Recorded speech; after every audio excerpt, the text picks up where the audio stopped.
H-5 jelang Idul Fitri, situasi arus mudik di Pelabuhan Merak, Banten sudah mulai ramai oleh pemudik. ASDP Merak memprediksi lonjakan kendaraan pemudik akan terjadi di 3 hari jelang Lebaran. Kondisi di dermaga eksekutif maupun dermaga reguler Pelabuhan Merak, Banten terpantau sudah mulai ramai. Kepadatan kendaraan pemudik yang masuk melalui kedua dermaga untuk mengantri naik ke kapal sudah mulai terlihat. Untuk mengantisipasi kepadatan, pihak SDP Merak membuat 3 jalur penyeberangan, diantaranya Pelabuhan Ciwandan yang dikhususkan untuk kendaraan bermotor dan Pelabuhan Banjarnegara yang dikhususkan untuk truk besar pengangkut logistik.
Kita akan memantau bagaimana arus mudik Lebaran 2024. Sudah ada rekan Salam Rahmat di Pelabuhan Merak, Banten dan rekan Dilami Aulia di rest area kilometer 57. Saya ke Salam dulu.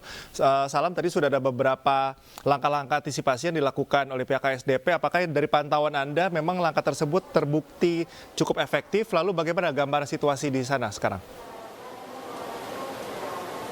Ya, selamat pagi Cikal dan juga pemirsa. Untuk situasi terkini arus lalu lintas di kawasan Pelabuhan Merak saat ini memang sudah terpantau padat merayap oleh kendaraan roda 4 ataupun juga bus penumpang yang memang mengangkut untuk menuju ke Pelabuhan Bakauheni Lampung dalam melakukan perjalanan mudiknya. Tentu berbeda situasinya kalau kita bandingkan dengan hari kemarin, yang memang pada hari kemarin ini merupakan titik awal dari peningkatan jumlah volume kendaraan, lantaran untuk hari ini dan juga hari esok diprediksi akan menjadi puncak arus mudik Lebaran 2024 di Pelabuhan Merak, di mana dapat kami informasikan juga kepada Anda, Cikal dan juga pemirsa, bahwa kalau kami bisa gambarkan kepada Anda, Cikal dan juga pemirsa, antrian kendaraan yang di belakang saya ini merupakan antrian kendaraan yang memang sudah cukup lama begitu untuk mengantri agar bisa masuk ke pelabuhan. Di mana dari informasi yang kami dapatkan juga, dan juga tadi kami juga sempat berbincang bersama dengan sejumlah penumpang yang akan menggunakan kapal feri menuju ke Pelabuhan Bakauheni Lampung.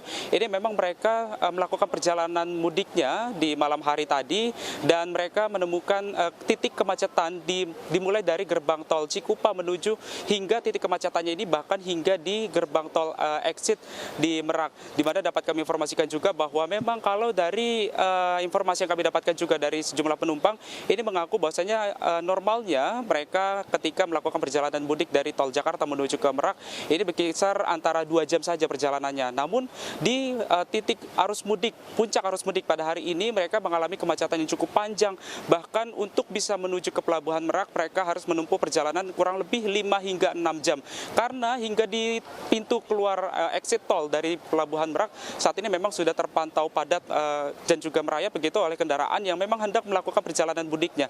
Di mana dapat kami informasikan juga bahwa dari pantauan kami di lapangan ini memang mayoritas kendaraan yang melintas masih didominasi oleh kendaraan pribadi dengan plat B asal Jakarta, yang mayoritas kota tujuannya ini mengasar ke sejumlah provinsi yang ada di Pulau Sumatera, baik itu di Sumatera Barat ataupun juga di Provinsi Lampung. Dan dapat kami informasikan juga bahwa dari para pemudik ini sengaja memilih melakukan perjalanan mudiknya di malam hari lantaran untuk menghindari panas teriknya matahari di siang hari, terutama di Pelabuhan Merak ini, dan juga untuk menghindari kemacetan yang ada di Pelabuhan Merak ini. Namun memang ini tidak sedikit yang berpikiran semacam itu, karena nyatanya banyak sekali masyarakat yang memilih waktu perjalanan mudiknya di malam hari, sehingga ini imbasnya justru kemacetan panjang panjang justru terjadi sejak berbuka puasa pada malam hari kemarin hingga menjelang subuh tadi. Cikal. Ya, Salam, dari laporan Anda tadi artinya simpul kemacetan ini cukup jauh dari pelabuhan begitu. Apakah memang berarti kan ini kan bisa simpulkan bahwa ada peningkatan yang cukup drastis untuk menggunakan kapal. Apakah itu juga diiringi dengan penambahan misalnya antisipasi begitu yang dilakukan SDP atau juga pengamanan? Kalau saya lihat juga ini begitu banyak antrian di materi yang Anda kirimkan. Ya, betul sekali Cikal dan juga pemirsa, ini dapat kami sampaikan juga bahwa dari pihak SDP pun ini juga turut menambahkan dari adanya transportasi begitu untuk kapal feri yang nantinya akan diberangkatkan untuk para penumpang yang akan menuju ke Pulau Sumatera begitu, terutama ke Pelabuhan Bakauheni Lampung, di mana penambahan ini memang bersifat situasional. Jika nantinya penambahan jumlah volume kendaraan ataupun juga reservasi ini terus bertambah, maka dari pihak SDP pun ini juga akan mempertimbangkan kemungkinan-kemungkinan lainnya. Begitu. Dan dapat kami informasikan juga bahwa memang untuk arus lalu lintasnya sendiri di pelabuhan eksekutif di tempat kami melaporkan saat ini memang masih terpantau padat hingga menjelang pagi hari ini. Cikal. Baik, terima kasih Salam. Pemirsa, kita menyapa rekan Dilami yang berada di rest area kilometer 57. Dilami, bagaimana situasi rest area yang biasanya memang juga menjadi salah satu penyebab simpul kemacetan?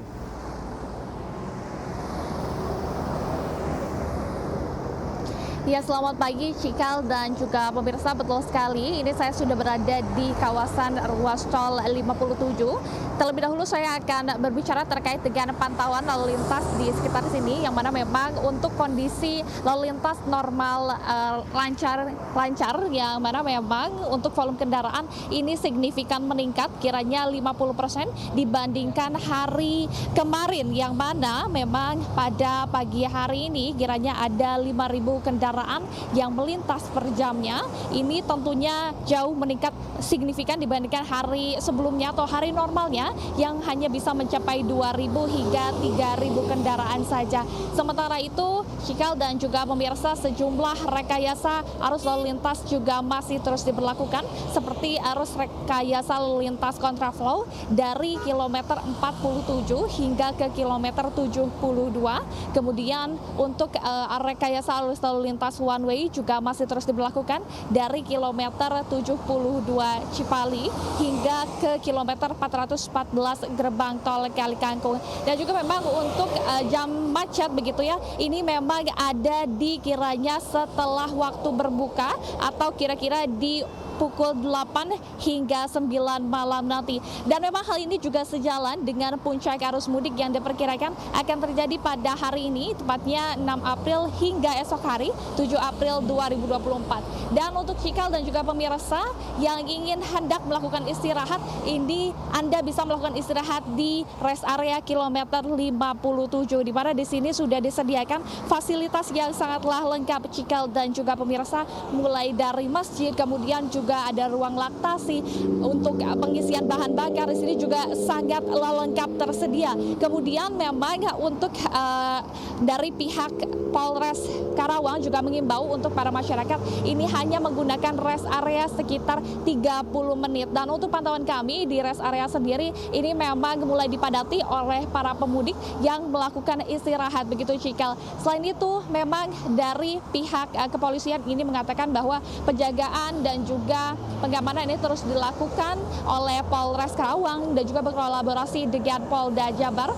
untuk memantau rest area ini, karena tidak bisa semua pemudik ini masuk ke rest area karena untuk kapasitas rest areanya ini terbatas begitu, sehingga ditetapkan tadi waktunya hanya 30 menit saja.